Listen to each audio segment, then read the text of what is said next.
দেখেন তো আপনার স্ত্রীকে কখনো আপনি ইশারায় তালাক দিয়েছেন কিনা, আর তালাক দেওয়ার পরেও আপনি তার সাথে সংসার করছেন কিনা।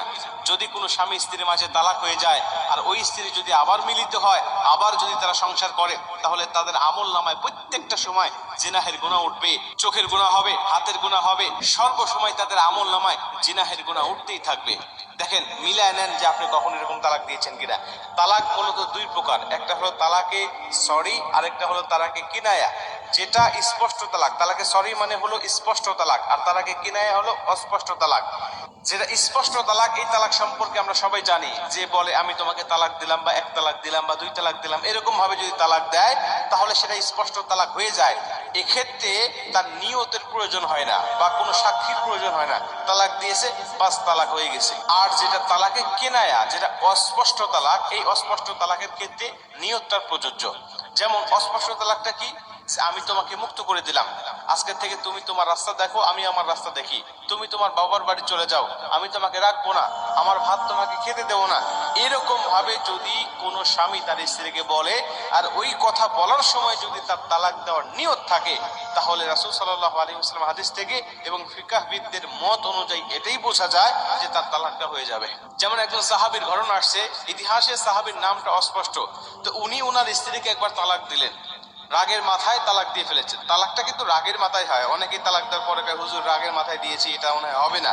তো তালাক মানুষ রাগের মাথায় দিয়ে থাকে। তো সাহাবী যখন রাগের মাথায় তালাকটা দিয়ে ফেললেন, কিভাবে দিলেন? অস্পষ্ট তালাক দিলেন, তালাকে কিনায়া, যে আজকে থেকে তুমি তোমার মা বাবার মেয়ে হিসাবে পরিচয় দিবে। মানে উনি বোঝাতে চাইলেন যে আজকে থেকে তুমি আমার স্ত্রী না, তুমি তোমার মা বাবার মেয়ে হয়ে গেছো, বা তোমার বাবা মার বাড়ি চলে যাও। এই কথা বলার পরে তিনি ভাবতে লাগলেন যে আমি কোনো ভুল করে ফেললাম কিনা।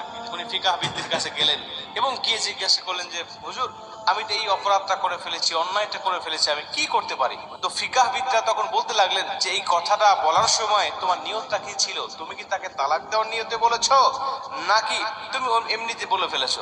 তিনি বলছেন না, সত্যি বলতে তালাক দেওয়ার কোনো ধ্যান ধারণা, কোনো বিষয়, কোনো নিয়ত কিচ্ছু আমার মাথায় ছিল না, আমি এমনিতে বলে ফেলেছি যে তুমি তোমার বাড়িতে চলে যাও, আজকে থেকে তুমি আমার স্ত্রী না, আবার তুমি তোমার মা বাবার মেয়ে হিসেবে পরিচয় দাও। এই কথা আমি বলে ফেলেছি, এটা তালাক দেওয়ার নিয়তে বলি নাই। তখন ফিকাহবিদরা তাকে বলতে লাগলেন যে হ্যাঁ দেখো, এই স্পষ্ট তালাকের ক্ষেত্রে ভিন্ন রকম, আর অস্পষ্ট তালাকের ক্ষেত্রে মাসালা হলো ভিন্ন রকম। এই অস্পষ্ট তালাক যেহেতু তুমি দিয়েছো, আর এইখানে নিয়ত যেহেতু তোমার নাই, তুমি বলে ফেলেছো, এই জন্য তালাকটা পতিত হবে না। প্রিয় ভাই, এজন্য আমরা কখনো ইশারায়ও তালাক দেব না, স্পষ্ট তালাকও দেব না, অস্পষ্ট তালাকও দেব না। কারণ যখন তালাকের চিন্তা ভাবনা আপনার মাথায় আসবে, তখন শতবার ভাববেন যে তালাক দেওয়ার পরে আপনার অবস্থানটা কোথায় যাবে। আপনার স্ত্রীকে কখনো আপনি ইশারায় তালাক দিয়েছেন কিনা, আর তালাক দেওয়ার পরেও আপনি তার সাথে সংসার করছেন কিনা।